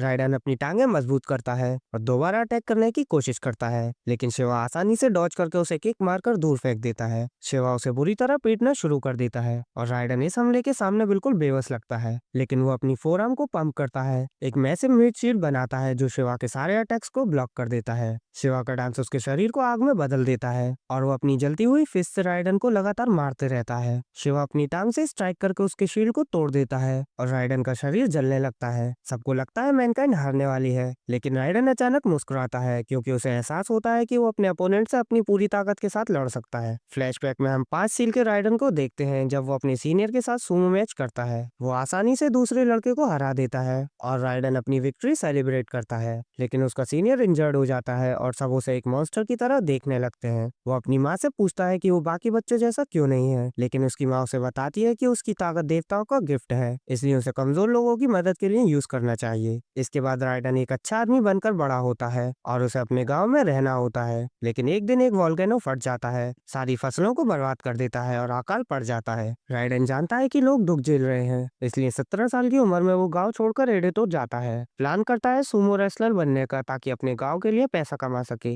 वो एक डोजो में जाता है जहां ट्रेनर उसे मैच करने को कहता है, लेकिन वो मना कर देता है क्योंकि वो दूसरे रेसलर को चोट नहीं पहुंचाना चाहता। लेकिन ओजाकी नाम का एक रेसलर उसे चैलेंज करता है, कहता है अगर हारा तो घर चला जाए, इसलिए वो फाइट एक्सेप्ट कर लेता है। राइडन तुरंत अपने अपोनेंट पर चार्ज करता है, लेकिन ओजाकी उसे रोक लेता है और उसे साइड में फेंक देता है। राइडन इससे शॉक हो जाता है, लेकिन फिर भी वो ओजाकी पर बार बार चार्ज करता रहता है और ओजाकी उसे पीटता रहता है। जब राइडन जमीन पर पड़ा होता है, ओजाकी उससे पूछता है कि वो सुमो के बारे में क्या सोचता है, और तब राइडन को अपना प्यार मिलता है सुमो के लिए। इसके बाद राइडन पूरी तरह सुमो सीखने में लग जाता है और एक दिन उसका पहला मैच होता है जहाँ वो आसानी से अपने अपोनेंट को रिंग के बाहर फेंक देता है। वो एक ही मूव में दूसरे रेसलर को हराता चला जाता है और एक लिविंग लेजेंड बन जाता है। वो अपने होम टाउन के लोगों को खाना खिलाता है और सब उसे आइडल मानने लगते हैं, लेकिन अपने एक मैच के दौरान उसे एहसास होता है कि उसका अपोनेंट उससे डरा हुआ है। उसे वो वक्त याद आ जाता है जब उसने अपने सीनियर को चोट पहुंचाई थी, इसलिए वो मैच जानबूझकर हार देता है। ओजाकी उससे पूछता है कि उसने ऐसा क्यों किया, लेकिन वो राइडन को रोते हुए देखता है क्योंकि राइडन को एहसास हो जाता है कि वो अपनी ताकत का यूज कमजोर लोगों को दबाने के लिए कर रहा है। अपने अपोनेंट्स को चोट से बचाने के लिए वो अपने 4 सबसे ताकतवर सुमो मूव्स का यूज करना बंद कर देता है। इसके बावजूद वो अपने 95% से ज्यादा मैचेस जीत लेता है और सिर्फ तब हारता है जब वो बहुत कमजोर अपोनेंट के खिलाफ जानबूझकर थ्रो करता है। वापस प्रेजेंट में राइडन एक अनयूजुअल स्टैंस लेता है, अपना पैर पटकते हुए जब वो पाम थ्रस्ट यूज करने की तैयारी करता है। वो अपनी टांगों के मसल्स फ्लेक्स करता है जब वो शिवा की तरफ जंप करता है, अपनी पूरी ताकत हाथ में ट्रांसफर करके अपनी टेक्निक छोड़ देता है। शिवा इसे ब्लॉक करने की कोशिश करता है, लेकिन वो दूर उड़ जाता है और अपनी 2 आर्म्स भी खो देता है। सबको लगता है ह्यूमैनिटी जीत गई है, लेकिन शिवा वापस खड़ा हो जाता है। राइडन अचानक डैमेज लेने लगता है और गोल सोचती है कि क्या हो रहा है। हिल्डा बताती है कि राइडन की टेक्निक उसके शरीर पर बहुत स्ट्रेन डाल रही है और उसका बॉडी फट रहा है, लेकिन उसका वॉलेंडर उसे जोड़कर रखे हुए है।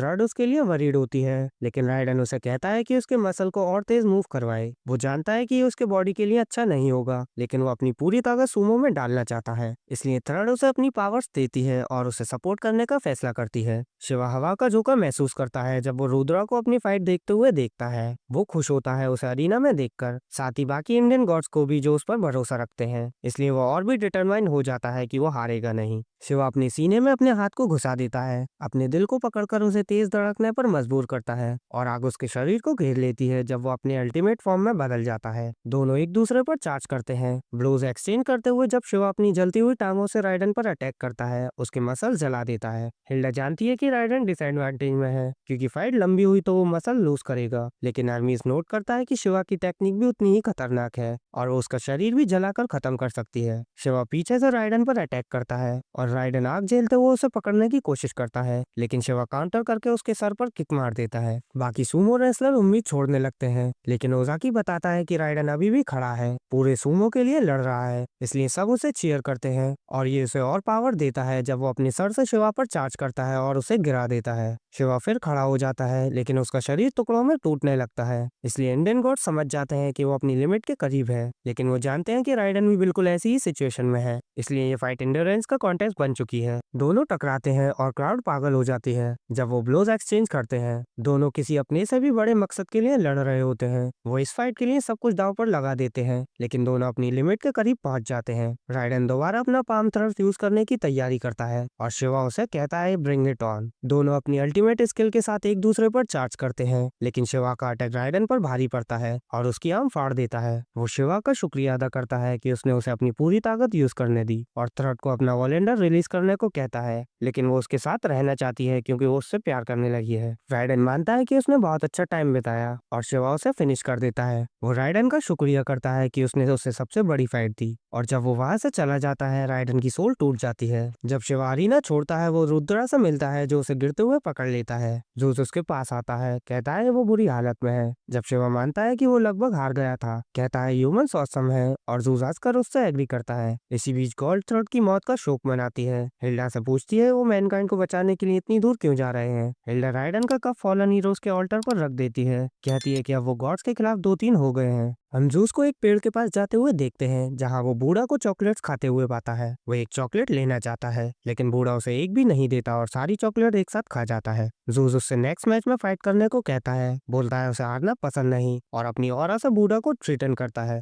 लेकिन बूढ़ा तुरंत उसे बॉस कहकर बुलाता है और कहता है वो शो एंजॉय करे। हम बूढ़ा को अरीना में एंटर करते हुए देखते हैं। वो हेमडल के हॉर्न को पकड़ता है, लेकिन अनाउंस करता है कि वो ह्यूमंस की साइड से लड़ेगा। देवता सोचते हैं वो पागल हो गया है, लेकिन बूढ़ा कहता है अगर गॉड्स मैनकाइंड को बचाने को तैयार नहीं है तो वो खुद करेगा। गॉल कंफ्यूज हो जाती है। हिल्डा से पूछती है कि बूढ़ा उनकी साइड से क्यों लड़ रहा है, क्या ये उसका प्लान का हिस्सा है। लेकिन हिल्डा बताती है कि बूढ़ा किसी के ऑर्डर्स नहीं लेता। हम देखते हैं कि राउंड से थोड़ी देर पहले बूढ़ा उसके पास आया जब वो राइडन के लिए शोक मना चुकी थी। बूढ़ा उसे बताता है कि वो ह्यूमैनिटी के लिए लड़ना चाहता है, लेकिन वो सरप्राइज नहीं होती। वो उससे पूछता है कि क्या सब कुछ उसके प्लान के हिसाब से चल रहा है, क्योंकि रैग्नारोक शुरू होने से पहले उसने उससे उसकी पावर्स के बारे में पूछा था। इसलिए वो सोचता है कि वो उसे गॉड से लड़वाने की स्कीम बना रही थी। हिल्डा इस बात से इनकार करती है और कहती है कि सब जानते हैं कि वो गॉड से नफरत करता है। ये सुनकर वो हंसता है, लेकिन जाते जाते वार्निंग देता है कि उसे मैनिपुलेट होना बिल्कुल पसंद नहीं। हम अरीना में वापस आते हैं जहां आइमडन उसे कहता है कि वो साइड स्विच नहीं कर सकता, लेकिन जूस कहता है उसे कोई प्रॉब्लम नहीं और बताता है कि बूढ़ा कोई रूल नहीं तोड़ रहा। ओडिन बूढ़ा से पूछता है क्या वो सभी गॉड्स का दुश्मन बनने के लिए तैयार है, लेकिन बूढ़ा कहता है उसे फर्क नहीं पड़ता, बोलता है सिर्फ वही मैटर करता है, जिससे बाकी सब गॉड्स गुस्सा हो जाते हैं। बूढ़ा जूस से पूछता है कौन लड़ेगा, और आसमान से रोशनी निकलती है जब एक शिप अरीना में उतरती है और 7 गॉड्स ऑफ फॉर्च्यून एंट्री लेते हैं। हाइमडल उनसे कहता है सिर्फ एक ही फाइट कर सकता है, लेकिन उनका लीडर अपना आर्मर उतार कर बताता है कि वो असल में एक ही बीइंग है। उसके कंपेनियन उसके बॉडी में समा जाते हैं। एक ब्राइट लाइट उसे घेर लेती है और एक स्फीयर बनाती है जो टूट जाता है और जीरो नाम का एक गॉड सामने आता है। जीरो अपना बॉडी वार्म अप करते हुए बूढ़ा का स्लॉटर करना चाहता है, लेकिन बूढ़ा को कोई फर्क नहीं पड़ता। उसकी पीठ उभर जाती है और वो अपना वेपन निकालता है फाइट के लिए तैयार होते हुए। गॉल सोचती है कि 7 गॉड्स का एक में कंबाइन होना अनफेयर है, लेकिन एल्डा कहती है ये उसका ट्रू फॉर्म है और बताती है कि वो पहले एक अच्छा गॉड था जो फॉर्च्यून फैलाना चाहता था, लेकिन दुख ने उसे बदल दिया। फ्लैशबैक में हम जीरो को शहर जाते हुए देखते हैं जहाँ वो लोगों को तकलीफ में देखता है। ये उसे रुला देता है और वो सोचता है कि वो उन्हें खुश करने के लिए क्या कर सकता है। वो सोचता है कि उनकी बदकिस्मती का सोर्स हटाकर उन्हें खुश किया जा सकता है, इसलिए वो एक लड़की के पास जाता है, उसे हाथ से छूकर उसकी बदकिस्मती अब्सॉर्ब कर लेता है। लड़का तुरंत बेहतर महसूस करता है और लोग जीरो की पूजा करने लगते हैं। वो दूसरे लोगों की भी बदकिस्मती अब्सॉर्ब करता रहता है, लेकिन कई सालों बाद वो बहुत ज्यादा अब्सॉर्ब कर लेता है और इसका असर उसके शरीर पर पड़ता है। वो शहर वापस जाता है देखने के लिए कि लोग कैसे हैं, लेकिन वहाँ वो ह्यूमैनिटी की असली नेचर देख लेता है।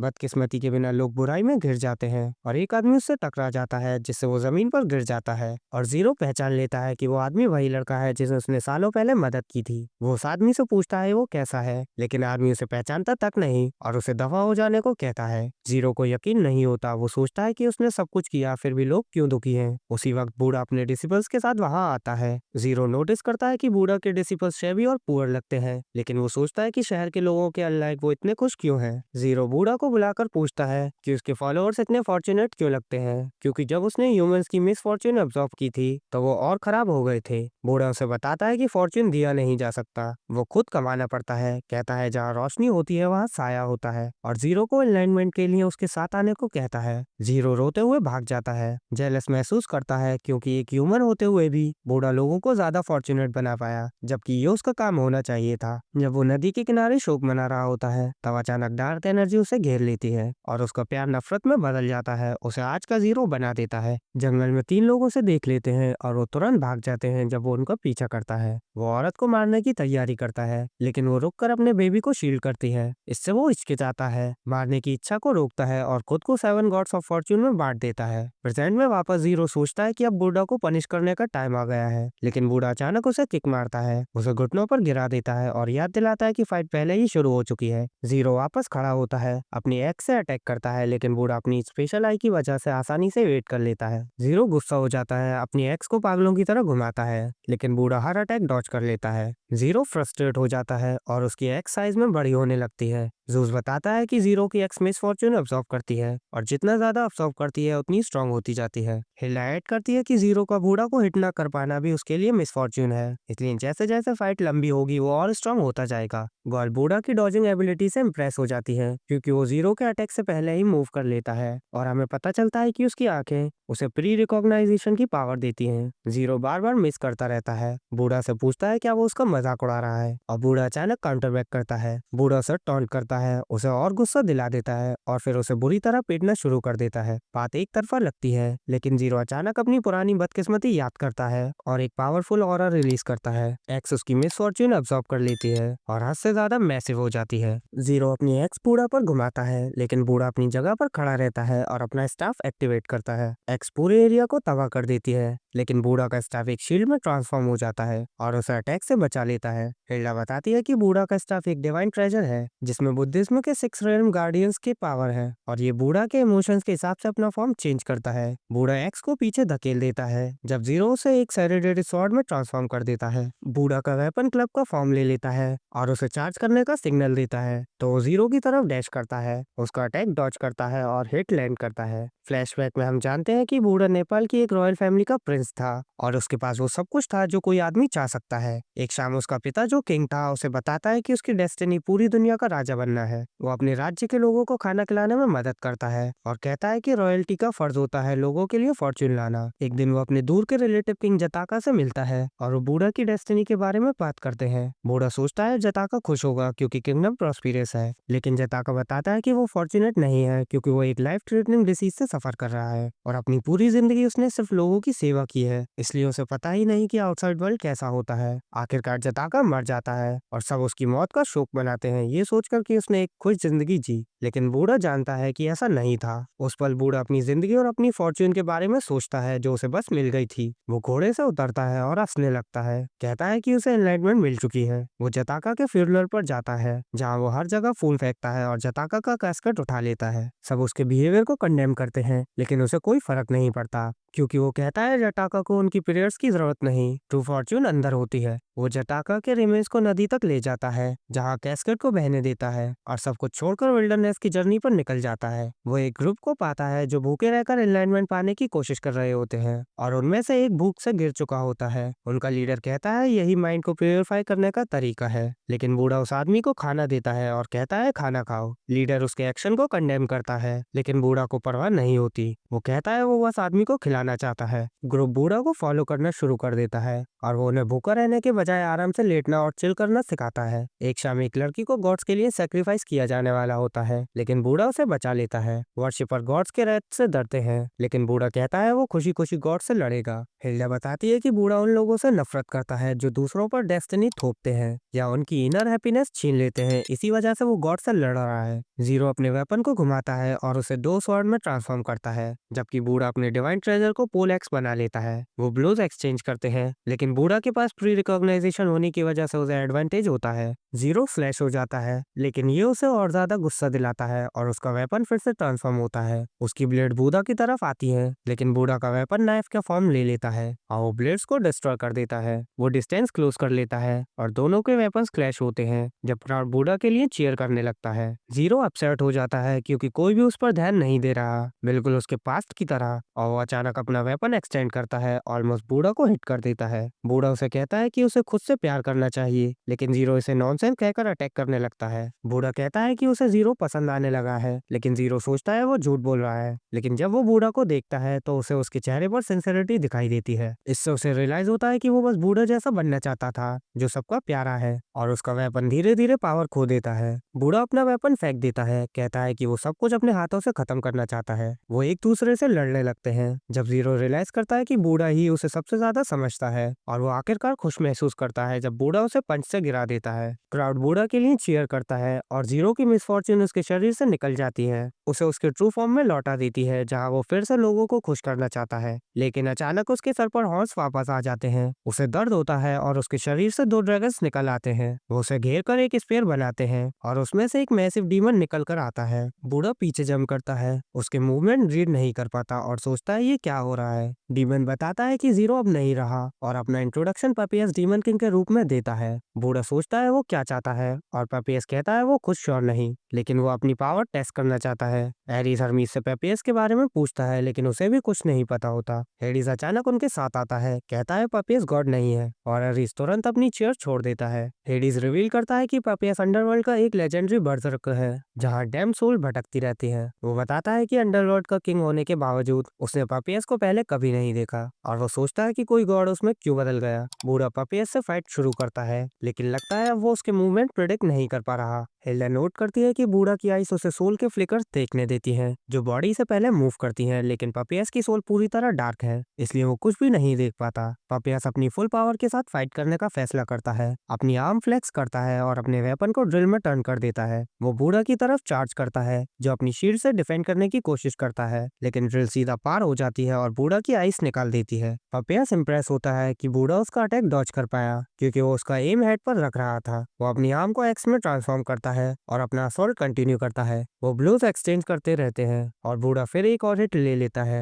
एरिस सोचता है कि पपियस इतने स्ट्रॉन्ग कैसे है और एरिस कहता है कि कोई ऑर्डिनरी गॉड उसके बराबर भी नहीं आ सकता। वो रिवील करता है कि पपियस ने एक बार अंडरवर्ल्ड का आधा हिस्सा डिस्ट्रॉय कर दिया था और डिस्ट्रक्शन सिर्फ इसलिए रुकी क्योंकि वो अचानक वैनिश हो गया था। लेकिन ये सब हेडिस के किंग बनने से कई सदियों पहले हुआ था और उसने कभी इस स्टोरी पर भरोसा नहीं किया। वो सोचता है कि पपियस यहाँ इसलिए है क्योंकि किसी ने उसका एक फ्रेगमेंट हासिल करके सीड जैसी चीज बनाई जो बाद में जीरो के अंदर प्लांट की गई। एरिस सोचता है ऐसा कौन करेगा और हेडिस कहता है कि सिर्फ एक ही गॉड होगा जो ऐसी चीज एंजॉय करेगा। हरमीस समझ जाता है कि वो बेएल्ज़ेबुब की बात कर रहा है जो सिर्फ ये देखने के लिए ये सब करता है कि क्या होगा, और कहता है कि कोई भी वेसल बन सकता है। बूढ़ा काउंटरवेट करने की कोशिश करता है लेकिन उसके पैर में स्टैब लग जाता है। वो पीछे गिर जाता है और उसकी इंजरीज उस पर असर डालने लगती हैं। वो जीरो को बुलाता है ये सोचकर कि वो अभी भी कहीं अंदर होगा, लेकिन पपियस हंसी उड़ाता है और कहता है वो जीरो को पहले ही कंज्यूम करके नरिशमेंट बना चुका है। बूढ़ा डिक्लेयर करता है कि वो पपियस को मारेगा क्योंकि सदियों बाद पहली बार उसे हेटर महसूस होती है जिससे उसका वेपन स्किथ में ट्रांसफॉर्म हो जाता है। पपियस बिल्कुल भी घबराता नहीं, वो उसे फेस करने के लिए ईगर होता है और बूढ़ा पहले स्ट्राइक करता है लेकिन पपियस अटैक ब्लॉक कर लेता है। बूढ़ा उसे पीछे धकेल देता है, एक ओपनिंग क्रिएट करता है और उसकी साइड से फायर निकलती है जो उसकी स्पीड बूस्ट करती है जब वो उसे फिनिश करने की कोशिश करता है, लेकिन पपियस अपनी आर्म से उसे ब्लॉक कर लेता है और स्टेप बूढ़ा को लग जाता है। पपियस पूछता है क्या उसके पास कोई लास्ट वर्ड है, लेकिन बूढ़ा पास आता है और कहता है वही मैनकाइंड को बचाएगा। पपियस उसे डेंजरस मानता है और किक मारकर दूर फेंक देता है और बूढ़ा बहुत ज्यादा इंजर्ड हो जाता है, लेकिन वो गिव अप करने से मना कर देता है और पपियस को चिकन बोलता है। पपियस उसे अपनी औकात जानने को कहता है और बोलता है कि वो एक सुप्रीम बीइंग बन चुका है क्योंकि पहले की तरह नहीं जब उसका बॉडी स्ट्रेंथ हैंडल नहीं कर पाता था। अब उसके पास एक स्ट्रॉन्गेस्ट वेसल है इसलिए वो अपनी पावर पर कॉन्फिडेंट है, लेकिन बूढ़ा उसे वीक कहता है, बोलता है कि वो जीरो से भी ज्यादा कमजोर है। पपियस बूढ़ा पर चार्ज करता है और कहता है प्रूफ दिखाओ जब वो बूढ़ा पर असॉल्ट लॉन्च करता है। एरिस सोचता है क्या ये उसका एंड है, लेकिन एडिस कहता है कि बूढ़ा की आंखों में देखो क्योंकि वो अभी तक गिव अप नहीं हुआ है और जूस जानता है कि वो बस मौके का वेट कर रहा है ताकि सिचुएशन पलट सके।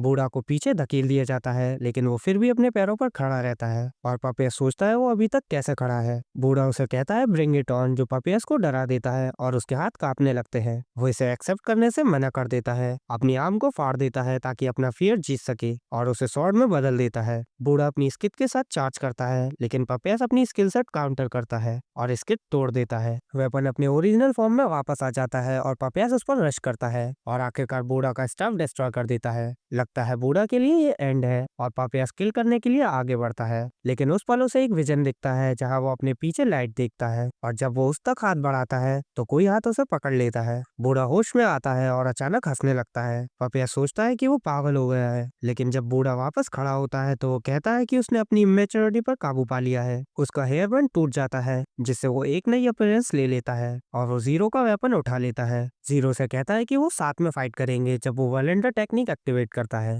हिल्डा रो पड़ती है जब उसे रियलाइज होता है कि वेपन मिस फॉर्च्यून के बजाय बूढ़ा का प्यार अब्सॉर्ब कर रहा है, जिससे वो एक नया डिवाइन ट्रेजर बन जाता है। वेपन एक स्ट्रेंज सॉर्ड का फॉर्म ले लेता है और उसमें 7 गॉड्स ऑफ फॉर्च्यून की पावर होती है। बूढ़ा पपियस के साथ टूट जाता है और ह्यूमैनिटी अपनी पूरी ताकत से उसके लिए चीयर करती है। उनकी डिजायर्स उसके अंदर फ्लो करती हैं, उसे स्टैंड देती है और पपियस सोचता है कि इतनी बुरी कंडीशन होने के बावजूद वो फाइट कैसा कर रहा है। बूढ़ा उसका अटैक पैरी करता है और दोनों एक दूसरे पर हिट लैंड कर देते हैं, लेकिन कोजिरो सोचता है कि ऑड्स बूढ़ा के अगेंस्ट हैं क्योंकि वो पहले ही बहुत ज्यादा डैमेज ले चुका है। पपियस अपनी स्किल से अटैक करता है, जिससे ब्लॉक करते हुए बूढ़ा डैमेज ले लेता है, लेकिन बूढ़ा पैरी मैनेज करता है, एक ओपनिंग क्रिएट करता है और काउंटर बैक लैंड करता है। पपियस बिलीव नहीं कर पाता कि उसका स्ट्रॉन्गेस्ट अटैक रोक दिया गया, लेकिन हम गॉड्स को कहते हुए सुनते हैं कि बूढ़ा दोबारा इस अटैक को ब्लॉक नहीं कर पाएगा, लेकिन एडिस कहता है उसे बस डॉज करना होगा। हम देखते हैं पपियस अटैक की बैरेज लॉन्च करता है, लेकिन लगता है बूढ़ा अब डॉज कर पा रहा है। पपियस के फेयर की वजह से बूढ़ा उसकी सोल के फ्लिकर्स देख पाता है जो उसे अटैक डॉज करने देते हैं। पपियस फ्रस्ट्रेट हो जाता है, एक भी हिट लैंड नहीं कर पाता, इसलिए वो अपनी अल्टीमेट स्किल यूज करता है और बूढ़ा को आधा काट देता है। ये देखकर सब शॉक हो जाते हैं और पपियस सोचता है उसने आखिरकार जीत हासिल कर ली, लेकिन बूढ़ा का बॉडी गायब हो जाता है और वो उसके पीछे फिर से अपीयर हो जाता है। वो एक डिसिसिव ब्लो लैंड करता है और पपियस को टुकड़ों में काट देता है। जब ह्यूमैनिटी विक्ट्री सेलिब्रेट करती है, पपियस डिफीट एक्सेप्ट करने से मना कर देता है और एक बार फिर से अटैक करने की कोशिश करता है, लेकिन हिट करने से पहले ही उसकी सोल शैटर हो जाती है। बूढ़ा जीरो की सोल को मुस्कुराते हुए देखता है जब वो 7 गॉड्स ऑफ फॉर्च्यून के साथ आसमान की तरफ असेंड करता है और बूढ़ा उसे फेयरवेल कहता है। बूढ़ा को मैच का विनर अनाउंस किया जाता है और जब वो अरीना छोड़ता है तो ह्यूमैनिटी उसके लिए चीयर करती है। हिल्डा और गॉल उसकी तरफ दौड़कर आते हैं, उसकी विक्ट्री सेलिब्रेट करते हैं, लेकिन अचानक वो अपनी इंजरीज की वजह से गिर जाता है। उसे मेडिकल अटेंशन दी जाती है और वो हिल्डा को याद दिलाता है कि हर वक्त इतना सीरियस मत रहा करो।